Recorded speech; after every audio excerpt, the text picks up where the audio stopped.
Sir next chapter आपका है time of supply. Time of supply आपका अलग से क्वेश्चन आएगा बच्चे, और ये केस स्टडी बेस्ड क्वेश्चन आएगा। केस स्टडी बेस्ड क्वेश्चन आप ये लेके चल सकते हैं, 5 नंबर या 8 नंबर मैक्सिमम, अगर अच्छा लग रहा तो 8 नंबर का भी आ सकता है। तो टाइम ऑफ सप्लाई में, टाइम ऑफ सप्लाई के अंदर किस तरीके के क्वेश्चन आएंगे वो तो हम देखेंगे। आइए पहले हम देखते हैं कौन से इसमें सेक्शन है, मेरे को बताओगे कौन सा सेक्शन है? 12 और 13। टाइम ऑफ सप्लाई होता क्या था? अगर मैंने कुछ भी आपको बेचा है, अगर उसका टाइम ऑफ सप्लाई आ गया है तो उसकी, तो बेसिकली अब लायबिलिटी आ गई है कि अब जीएसटी सरकार को मुझे पे करना पड़ेगा। कब पे करना होता है? नेक्स्ट मंथ की 20 तारीख। तो टाइम ऑफ सप्लाई बड़ा इंपॉर्टेंट है। अगर किसी चीज का टाइम ऑफ सप्लाई आ गया तो आपको अगले महीने उसका जीएसटी की पेमेंट करनी होगी। टाइम ऑफ सप्लाई गुड्स का अलग होता था, सर्विसेज का अलग होता था। गुड्स का सेक्शन था 12, सर्विसेज का 30। तो पेपर में आपको ये सेक्शन जरूर लिखना है। अगर आपने गुड्स समझ लिया तो सर्विस तो फटाफट हो जाएगा। सेक्शन 12 सब सेक्शन 1 कुछ भी नहीं कहता, ये सिर्फ ये कहता है liability to pay GST arise as per time of supply. तो बेसिकली हम टाइम ऑफ सप्लाई क्यों पढ़ रहे हैं? सो दैट वी आइडेंटिफाई कि लायबिलिटी टू जीएसटी कब अराइज हो। 12 सब सेक्शन 2 किसके ऊपर था बच्चे? 12 sub section 2 forward charge mechanism. Then 12 sub section 3 reverse charge mechanism. 12 sub section 4 voucher. ठीक है, वाउचर के ऊपर भी आ जाता है क्वेश्चन। 5 इज कि अगर ऊपर से नहीं निकल रहा है कोई भी तो क्या सिस्टम होगा? Residuary type. और 12 सब सेक्शन 6 इंटरेस्ट। जैसे 1 2 3 4 5 6 चला है गुड्स में, वैसे ही 13 1 13 2 3 4 5 6 सेम सर्विसेज में चलेगा। आइए गुड्स के अंदर बात करते हैं।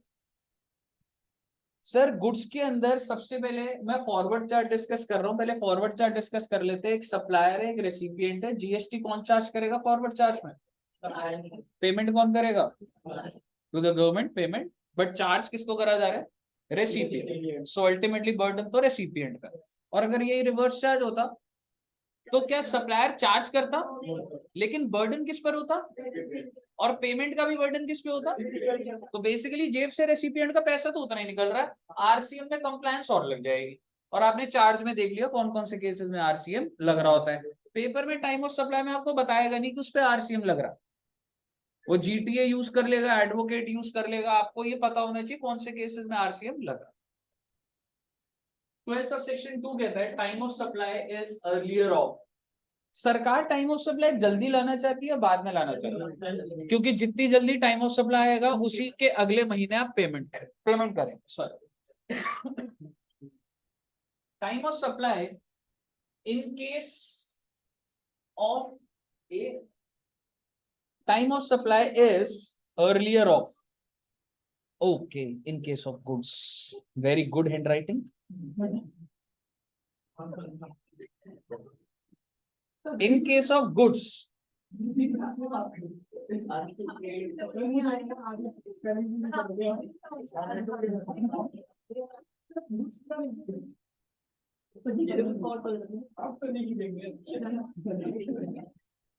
ठीक है, time of supply in case of goods किसके अंदर है जी? फॉरवर्ड चार्ज के अंदर।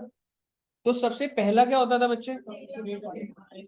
देखो मैं आपको बताता हूँ, मैं आपको सामान बेच रहा हूँ, मैं रिमोट बेच रहा हूँ, तो सरकार क्या कहती है? भाई जब भी तू इसका बिल बनाएगा ना, वो टाइम ऑफ सप्लाई है। लेकिन दुकानदार भी तेज है, कहता मैं बिल बनाता ही नहीं।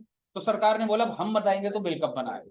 सेक्शन 31 जिसमें इनवॉइस लास्ट डेट बताता है। तो पहली लाइन क्या होगी? Date of issue of invoice or the last date of issue of invoice as per section 31। तो ये इंटरनल इसकी लिमिट हो गई, विच एवर इज अर्लियर। जैसे सपोज करो मैंने आज ही आपको बेचा, आज क्या डेट है बच्चे? 28 Feb, and goods are being removed. आपको पता है तो इसलिए मैं रिमूव का भी वर्ड यूज कर रहा हूं। लेकिन मैंने इनवॉइस इशू करा 28 मार्च को, मेरी दुकान है, मैंने इनवॉइस तो इशू करा 28 मार्च को, पर रिमूवल आज हुई है, बेचा आज है मैंने। मुझे बताओ लास्ट डेट क्या होगी? 28 ऑफ फेब। तो विच एवर इज अर्लियर, तो कह सकता हूँ सरकार ने आपके बिल की इंपॉर्टेंस काट दी। yes, और 31 आपको पता है ना last date of issue of invoice, last date of issue of invoice as per section 31 whichever is 31। Sir एक तो ये होता था, अगला होता था डेट ऑफ रिसिप्ट। मैं सप्लायर हूं, अब मेरे को पैसा दोगे, ठीक है, तो वो डेट ऑफ रिसिप्ट, तो बेसिकली अगर मैंने आपको बेचा भी नहीं और मेरे पास पैसा आ गया तो डेट ऑफ रिसिप्ट पहले हो गई। लेकिन बेटा गुड्स के केस में सरकार ने क्या कर दिया, सरकार ने बोला डेट ऑफ रिसिप्ट है ही नहीं, पेमेंट बेसिस पे हम जीएसटी लगाते ही। ये मैंने इंडस्ट्री को एज अ गवर्नमेंट फेवर करा है या फेवर नहीं करा, फेवर करा है। बिकॉज ऐसे बहुत सारे कॉन्ट्रैक्ट्स होते हैं जिसमें मैं आपको माल नहीं बेचूंगा, पहले एडवांस दीजिए, तो भाई उस पर अगर जीएसटी लग जाता नहीं तो पहली, तो सरकार ने एडवांस पेमेंट को हटा दिया इन केस ऑफ गुड्स। एक बात और बोलूंगा, गुड्स के केस में एडवांस पेमेंट रेलेवेंट नहीं है, पर आरसीएम के केस में रेलेवेंट है। तो नीचे जो आरसीएम होगा ना उसमें रिसिप्ट आ रहा होगा, ये लिखा भी हुआ आपके मॉड्यूल। तो रिसिप्ट हट गया कौन से नोटिफिकेशन से, 66/2017। लेवल पेपर का ये आ सकता है, आज इतना आता नहीं है वैसे, लेकिन फिर भी हमको रेडी रहना चाहिए। Date of receipt not relevant, ठीक है जी, हमें पता लग गया नॉट रेलेवेंट है, except for composition scheme supplier. मेरी दुकान है कॉम्पोजिशन स्कीम की, आपने मेरे को एडवांस पेमेंट दे दी, मैं कह रहा हूँ अभी टाइम ऑफ सप्लाई नहीं है, ऐसा नहीं है जी। अगर एडवांस पेमेंट आ गई है तो टाइम ऑफ सप्लाई उस पेमेंट का आ गया। सर जी गुड्स है, कोई फर्क नहीं पड़ता, अगर आप कॉम्पोजिशन स्कीम में तो डेट ऑफ रिसिप्ट भी रेलिवेंट हो जाए। क्लियर है जी। तो इसके ऊपर केसेस बनेंगे, आपको आपको ना टारगेट रहना है, इससे ऊपर कुछ जाता नहीं है। आपको जब क्वेश्चन रीड करते हो ना, आपको फोकस रखना है कि मेरा इनवॉइस कब इशू हो रहा है और लास्ट डेट। चलिए लास्ट डेट पर आ जाते हैं। कौन सा सेक्शन बताता है लास्ट डेट? बेटे ये हमने बहुत बार कर लिया है। सप्लाई ऑफ गुड्स है, इन्वॉल्व मूवमेंट ऑफ गुड्स। इसमें एग्जांपल लेता था डोमिनोज ने अगर आपको होम डिलीवरी करी है, यही होता था ना हमारा, तो आपने डोमिनोज से ऑर्डर करा और बेसिकली उसने होम डिलीवरी करी है, तो वो इनवॉइस कब रेस करता है, before eight the time of removal. Domino's वाले की जो दुकान है कालका जी में, लेकिन अगर मैं इधर अभी ऑर्डर लूं तो भाई वो तो कालका जी से जैसे ही रिमूव करेगा वो तो देगा, इनवॉइस इशू करेगा ना वो तो। लेकिन एक बात बताइए, सप्लाई कंप्लीट कहाँ हो रही है, यहाँ कंप्लीट होगी, क्योंकि अगर उसने रास्ते में गिरा दिया तो मैं पेमेंट नहीं करूंगा। तो basically supply involves movement of, supply खत्म नहीं हुई। अदरवाइज अदरवाइज में क्या हो गया, आपने डाइन इन कर लिया उधर, आप डोमिनोज में गए, आपने वहीं पे ऑर्डर दिया, आप उसको वहीं खाओगे, तो जब उसने आपको डिलीवर करा तब होगा डिलीवरी ऑफ गुड्स और मेकिंग अवेलेबल टू द।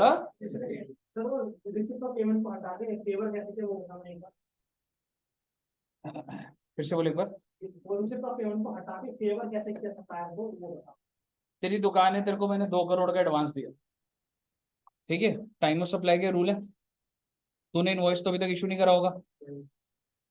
और आगे बात कर लेता हूँ, आपको इनवॉइस चैप्टर करा दिया मैंने, याद है, रिसिप्ट वाउचर, पेमेंट वो जो रिसिप्ट वाउचर था, रिफंड वाउचर था, तो मैंने तेरे को एडवांस दिया तो मेरे को इनवॉइस इशू करेगा, इनवॉइस को इशू करेगा, रिसिप्ट वाउचर इशू करेगा, ठीक है। तो पहली वाली लाइन लग रही है तेरी, लगेगी, लेकिन रिसिप्ट तो लग गई, तो टाइम सप्लाई तो आ गया।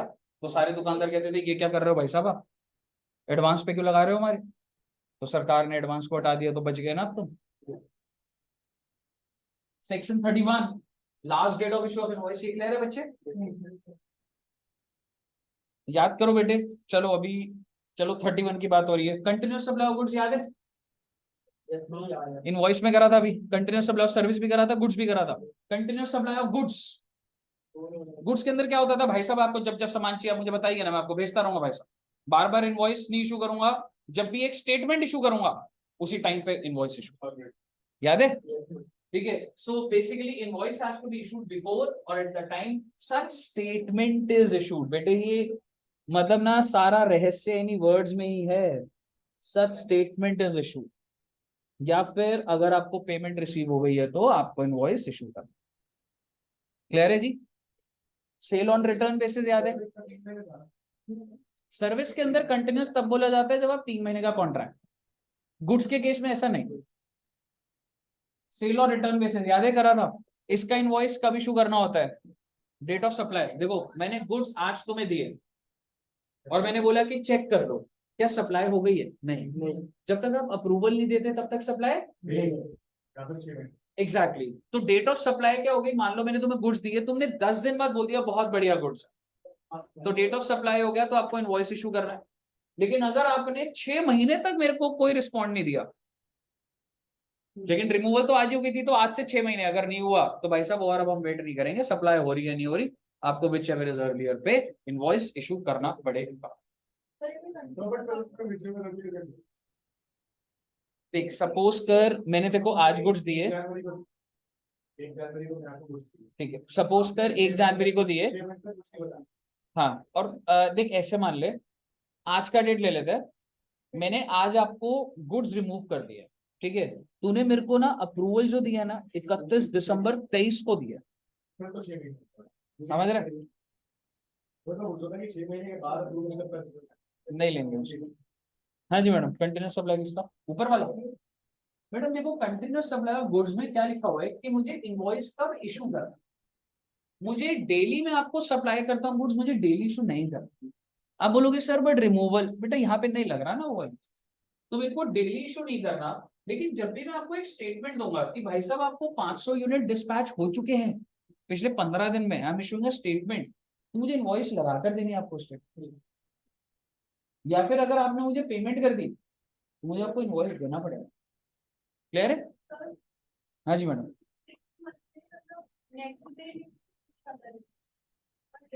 इसमें डेज के हिसाब से अगर मैं बोलूँ ना तो कैसे भी चल रहा होगा, बस मैं तुम्हें ये बोलूंगा डेट ऑफ इनवॉइस है ना, जैसे आप ये लगा लो जैसे जो भी 6 month from the date of removal है ना, मान लो अगर आज रिमूवल है, आज क्या डेट है 28 फेब, ठीक है, इसमें मैं 6 महीने अगर जोड़ रहा हूँ ना, तो फंडा ये होता है अगर मैंने 28 को छोड़ दिया, ठीक है, तो जो छठे महीने का आखिरी दिन होगा ना मैं वो पकड़। क्लियर है? अगर मैं आज का दिन नहीं ले रहा तो मैं वो वाला दिन तो आखिरी वाला तो ले लूँ।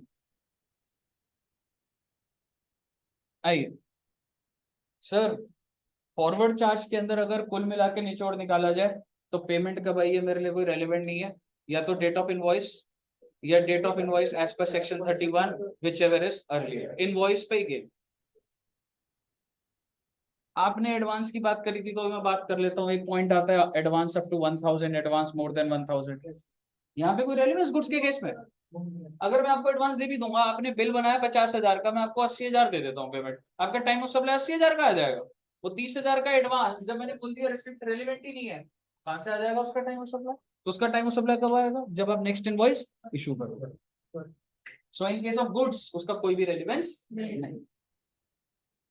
Time of supply in case of RCM, reverse charge mechanism, reverse charge mechanism होता है सप्लायर रेसिपिएंट को बताना मैं सही बोल रहा हूँ कि गलत बोल रहा हूँ, टैक्स इनवॉइस इशू करता है, नहीं करता, फिर क्या बिल ऑफ सप्लाई। फिर जो रेसिपिएंट है उसके ऊपर जो भी जीएसटी है वो खुद निकालता है, उसको गवर्नमेंट को पे करता है, कैश में या क्रेडिट लेजर से भी, कैश में, और जैसे ही उसको पे कर देता है तो आईटीसी उसको मिल भी जाता। गुड, B2B, ठीक है। और कहाँ कहाँ आरसीएम लग रहा है वो तुम्हें पता ही है, हर बार तुमने देखा था registered business entity located in taxable territory, most of the cases. Time of supply in case of RCM is earlier of date of, अच्छा अर्लियर है, सरकार चाहती है जल्द, अच्छा ये कौन जज कर रहा है? मैं सप्लायर हूँ, आप रेसिपिएंट हो, ऑब्वियसली रेसिपिएंट, बस मेरे को क्या लेना देना भाई टाइम ऑफ सप्लाई का इसमें, मैंने थोड़ा ना पे करना है सरकार को, अगली 20 को आपने पे करना है रेसिपिएंट ने। तो date of receipt of, sir जी फैक्ट्री होती है, दुकान होती है, रिकॉर्ड मेंटेन करा जाता है, इस दिन इतने यूनिट्स आए, तो date of receipt of goods सबके पास होता होगा ना। डेट ऑफ पेमेंट, अच्छा ये अंदर क्या लिखा है एक बार देख लेंगे। और दूसरा क्या है, invoice date issued by supplier +30, कहने का मतलब है आप रेसिपिएंट हो, आप मुझे बताइए अगर आपके जो गुड्स हैं आपने आज रिसीव कर ली हैं, आज का डेट है 28 फरवरी 2000, आपने इसकी पेमेंट मुझे पहले ही कर दी थी, 10 फेब को कर दी थी आपने मेरे को पेमेंट, और मैंने इनवॉइस कब इशू करा है, अगर मैंने 28/2/23 को इशू करा है तो मैं 30 दिन के अंदर पूरा डिटेल नहीं जा रहा, क्योंकि मॉड्यूल में कभी कुछ ले रहे हैं, कभी कुछ ले रहे हैं। अभी 31st डे भी लिखा हुआ है, ठीक है। अब आप एक चीज समझना, अगर 28/2/23 को है, अगर मैं इसमें 30 दिन जोड़ता हूं तो टेक्निकली कौन सी डेट आ जाएगी? अगर मैं 28 को छोड़ दूंगा तो 30th ऑफ, मेरे को बता दीजिए। अच्छा, और एक बात और इंपॉर्टेंट, पेपर में कंफ्यूज हो जाते हैं, इनवॉइस किसने इशू करा? सप्लायर, ठीक है। क्योंकि कई बार हमारे दिमाग में आ जाता है यार रेसिपिएंट ने भी तो क्योंकि पेमेंट करी है, कोई डॉक्यूमेंट इशू करा हो या कुछ, ऐसा नहीं है। सप्लायर कुछ ना कुछ तो देगा। अब आप बोलोगे सर सप्लायर इनवॉइस को इशू करेगा, हाँ तो बेटे वो बिल ऑफ सप्लाई कर सकता है। तो इनवॉइस का मतलब ये मत सोचिए कि इनवॉइस ही होगा, टैक्स इनवॉइस ही होगा। तो इनवॉइस में कितने दिन जोड़ दिए मैंने? 30 दिन। मेरे को बताइए टाइम ऑफ सप्लाई क्या आएगा? तो बेसिकली आरसीएम के अंदर हमारी 3 लिमिट है। गुड्स के केस में एक तो मैंने रिसीव कब करे, एक मैंने पेमेंट कब करी, और तीसरा इनवॉइस के अंदर 30 दिन जोड़ दूंगा। मैंने जो पेमेंट करी है, दो तरीके हो सकते हैं। पेमेंट को आप ये कह सकते हो सर जब हमने अपनी बुक्स में रिकॉर्ड करी। एक बात बताओ, अगर मैं आपको अभी चेक इशू कर दूं, मेरी बुक्स में पेमेंट कब रिकॉर्ड होगी? आज। लेकिन पैसा कब कटेगा? 3-4 दिन बाद, हो सकता है महीने बाद, क्योंकि अगर आप बैंक में ही नहीं डालोगे तो बाद में कटेगा भाई साहब। तो मुझे बताइए, मुझे पेमेंट कौन सी लेनी चाहिए, जब बुक्स में है या जब अकाउंट में से निकल रहे हैं, या विच एवर इज अर्लियर? ध्यान से पढ़िए, date entered in the books of accounts, आज डाली है जी पेमेंट मैंने। मान लो इस केस में मैंने date entered in the books of accounts क्या था, 10 तारीख को चेक इशू कर दिया था जी। लेकिन बैंक में से कब निकला? बैंक में से 18 फरवरी को निकला। राशि तो लूंगा ना सर। और अगर मैं बुक्स में कुछ डालू ही ना कोई तो रिकॉर्ड होगा ना, पेमेंट तो करी होगी ना। तो विच एवर इज, यही बात आप हर जगह चला देंगे। सर्विस में भी होगा ना, रिसिप्ट कब हुआ है, तो वो या तो बुक्स या तो बैंक की एंट्री, विच एवर इज। कहिए कोई दिक्कत?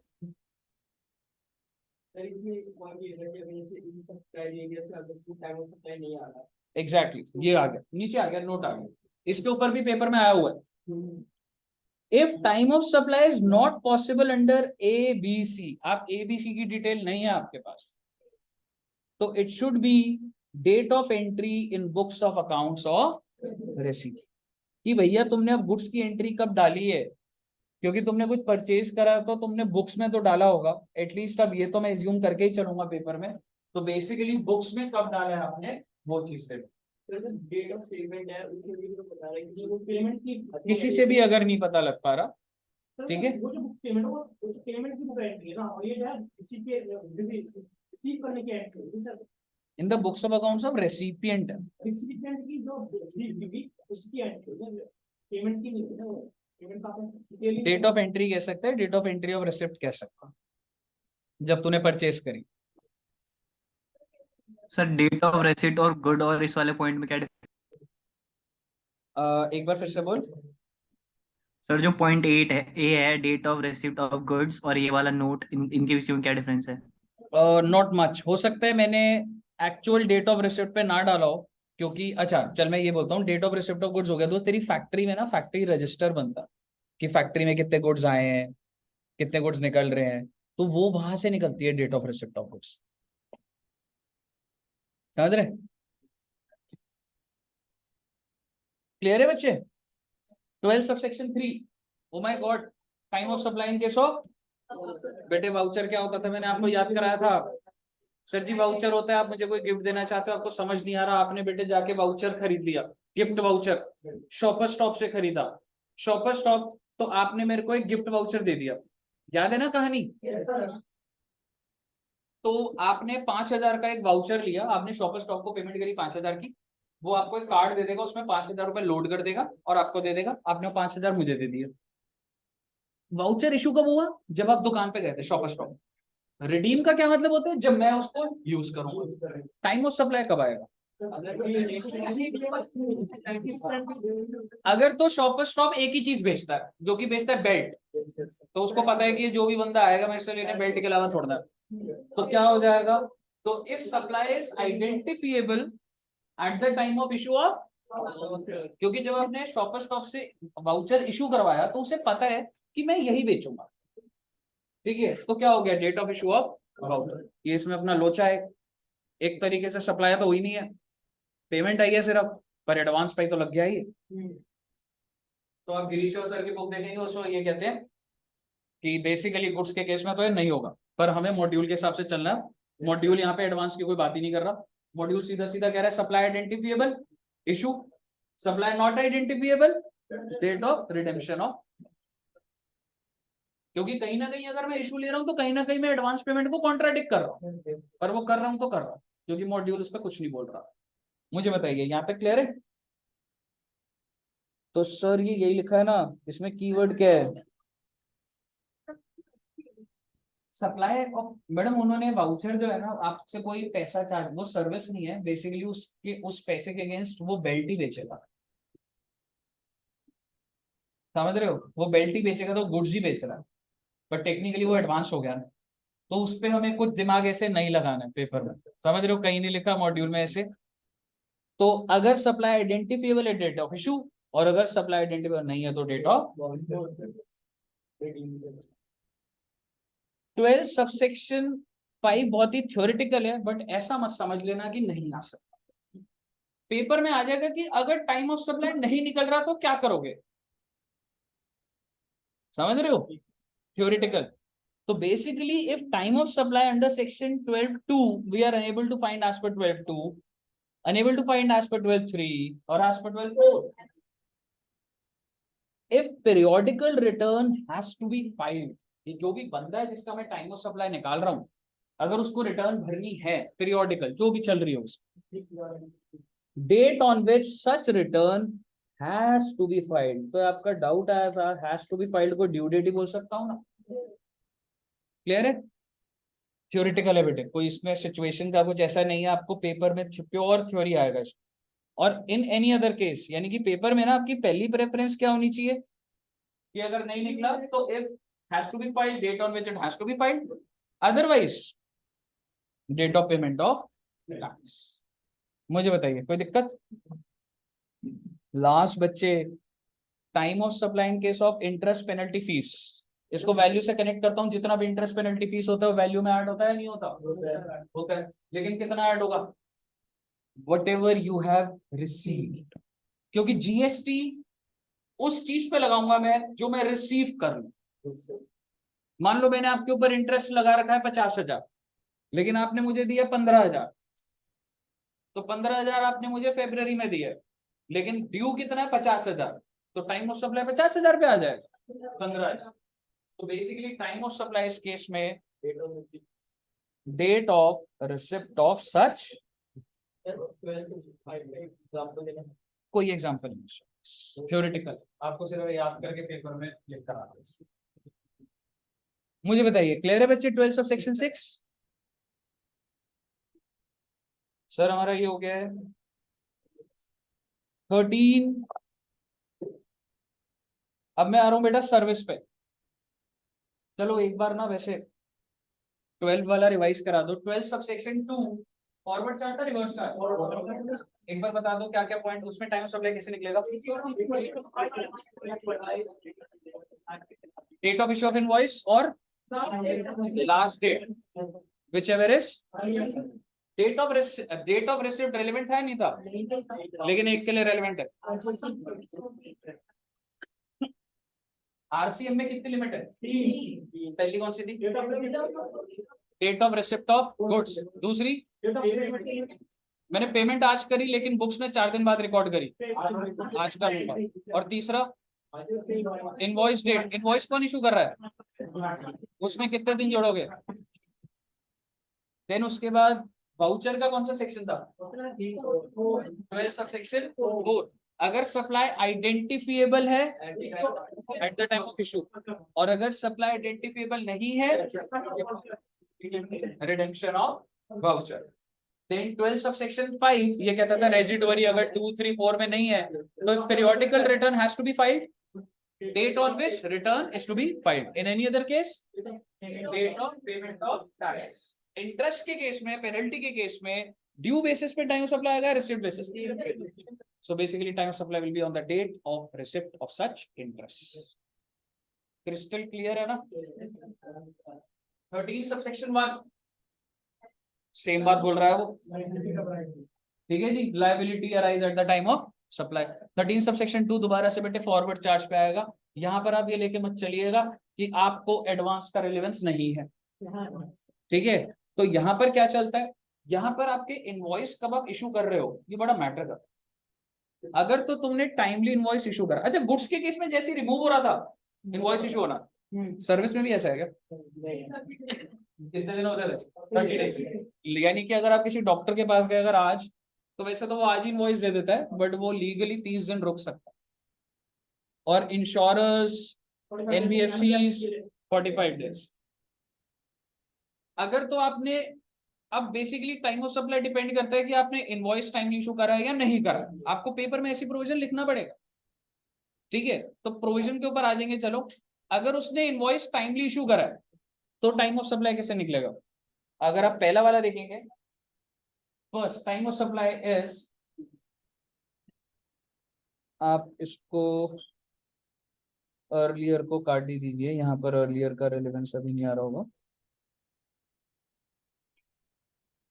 सबसे पहला point, if invoice issued within 30 days या फिर with in 45 days of completion of service. भाई साहब मैंने सर्विस कंप्लीट कर दी, मेरे को 30 दिन के अंदर इनवॉइस इशू करना है, और अगर मैं एनबीएफसी तो 45 दिन में करना है।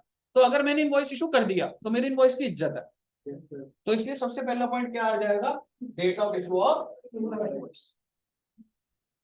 और ये जो लास्ट डेट है ये यही है, 30 दिन के अंदर ही, इसके अंदर कोई और फर्दर नहीं है। वैसे यहाँ पे नहीं भी होना चाहिए, ठीक है ना, लास्ट डेट कुछ है ही नहीं क्योंकि इसकी, ठीक है। आगे अगर मैं आपको बोलूं, दूसरा क्या हो गया बेटा, डेट ऑफ, कहने का मतलब है अगर मैंने आपको टाइमली इशू कर दिया इनवॉइस, तो या तो date of issue of invoice या date of receipt, which ever is. और अगर मैंने आपको टाइमली इशू नहीं करा तो मेरे इनवॉइस की कोई इज्जत नहीं होगी। तो देखिए, date of completion of service या फिर date of receipt. Date of receipt तो कॉमन ही है जी, अगर टाइमली कर दोगे तो तुम्हारा इनवॉइस आ जाएगा, और अगर टाइमली नहीं करोगे तो date of completion of service आ जाएगा, विच एवर इज अर्लियर।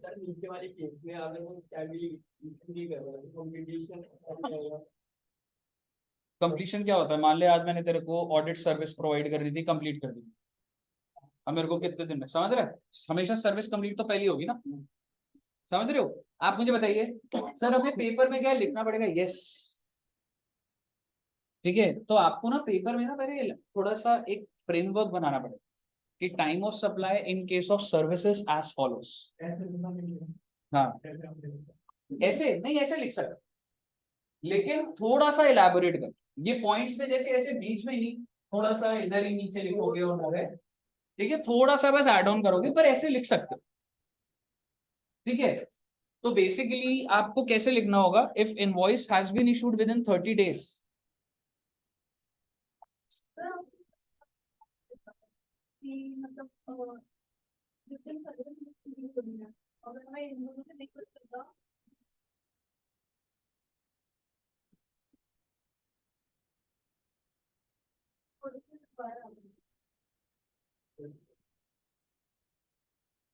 जो तुम जैसे हमने 12 में करा अभी, इसमें भी लिख पाया होगा, लिख पाया होगा।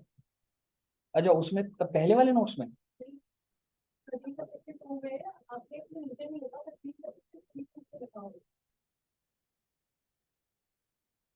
क्योंकि रिवर्स साइड में था ना वो सिर्फ, हो सकता है वो, हो सकता है वो मैंने यहाँ ना लिखा, ठीक है। आइए एक मिनट, टाइम ऑफ सप्लाई आपको फॉरवर्ड चार्ज का क्लियर है? अगर आप इनवॉइस टाइमली इशू कर दोगे तो या तो date of issue of invoice या date of receipt, which ever is earlier. और अगर आप टाइमली इशू नहीं करते तो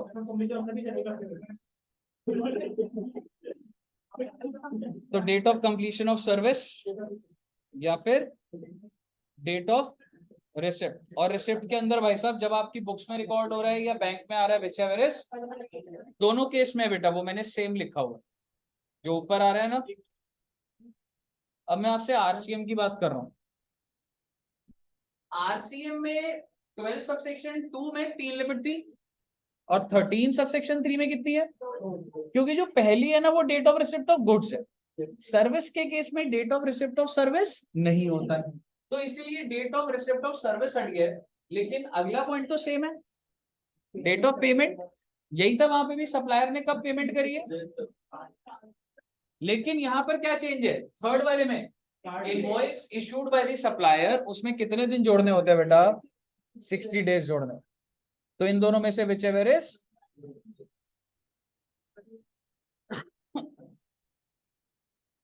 टाइम ऑफ सप्लाई, अगर ए से भी नहीं निकल रहा हो, बी से भी नहीं निकल रहा हो, date of entry in the books of accounts of the receipt. मुझे बताइए कोई दिक्कत?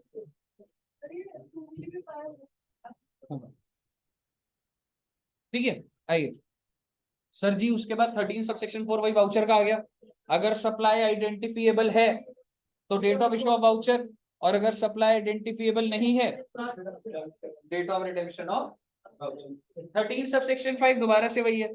अगर तुम्हारा टाइम ऑफ सप्लाई नहीं निकल रहा है, if time of supply is not determinable under section 13(3), 13(4), 234, time of supply shall be, if periodical return has to be filed, date on which return is to be filed. In any other case, date on which taxes paid. और last बात बेटे, interest का time of supply कब आएगा, date of receipt of. ये additional points है। Time of supply of advance up to 1000, मैंने आपको कोई सर्विस प्रोवाइड करी 1200 रुपए की, आपने पेमेंट कर दी है 2000, एडवांस कितना आ गया, क्या मैं कह सकता हूँ ये अप टू 1000 है, तो इस एडवांस का टाइम ऑफ सप्लाई क्या आएगा, नेक्स्ट एडवांस। मैंने आपको सर्विस प्रोवाइड करी 1200 की, आपने पेमेंट कर दी 2500, एडवांस कितना है, कहने से दिस 1300 इज मोर देन 1000, तो इसका टाइम सप्लाई कब आएगा, date of receipt of advance. समझ आ गया जी। कंटिन्यूस सप्लाई ऑफ सर्विस, जिसका टेन्योर 3 महीने से ज्यादा होता है उसको कंटिन्यूस सप्लाई ऑफ सर्विस बोला जाता है। ये भी हमने इनवॉइस में करा था। अगर तो कॉन्ट्रैक्ट में ड्यू डेट ऑफ पेमेंट दिया हुआ है तो इनवॉइस कब इशू करना है, as per the due dates mentioned in the contract. और अगर कुछ भी नहीं लिखा हुआ, सॉरी यहां से if due dates are not mentioned तो डेट ऑफ रिसिप्ट। अगर due dates are linked with completion,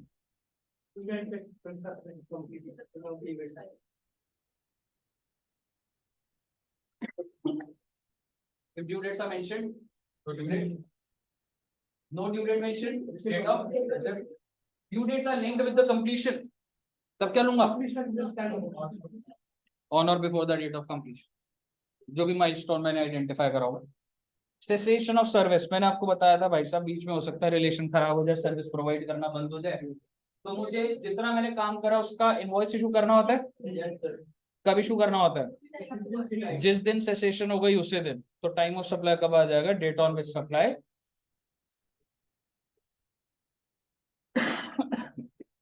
तो ये सारा का सारा आपका टाइम ऑफ सप्लाई हो गया।